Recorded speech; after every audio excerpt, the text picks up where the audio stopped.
Ayan, may nakuha na naman tayo. Salamat sa Diyos at may nakuha na, may buhok pa. Ano ba yan?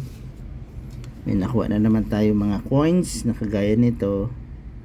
Yan mga ka-hunters. Uli, yung sinasabi ko sa mga nakaraang video, may matatagpuan talaga tayo mga ganitong klase ng error na kung saan ito po yung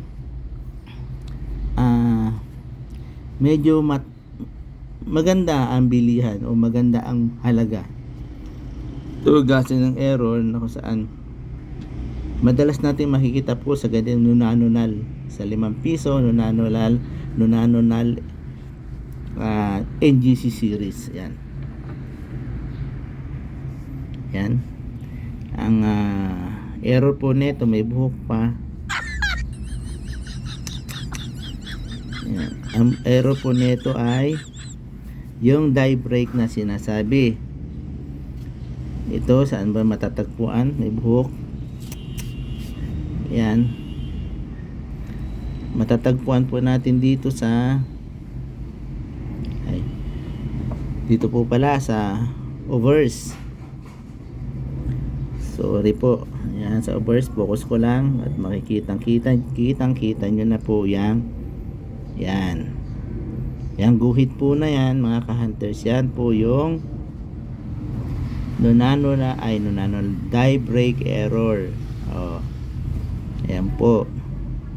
Yan, pwede nating maibenta yan ng 500 pataas. Yung iba pa nga po niyan is 1,000. Patuloy tayo nakakita niyan. Anong taon meron? Yan, 2020. Sa 2019 meron din po.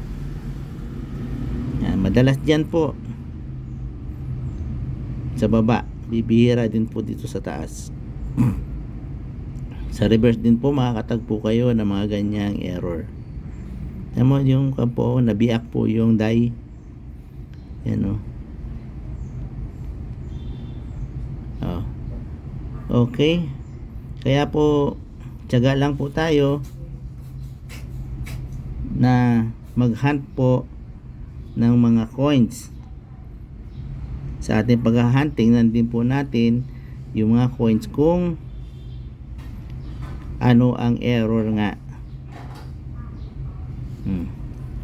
Okay, yan, maraming pong salamat. Hanggang sa muli mga ka-hunters. Sana yan, makahunt din po kayo ng ganitong uri ng error. 500, 1,000 yan pwede.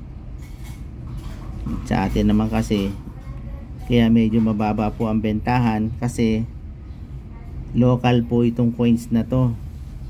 Pwede nilang hanapin ang mga collector dito sa atin. Pero kung foreigner po, pwede nating ibenta ng medyo mataas kung foreigner yung bibili.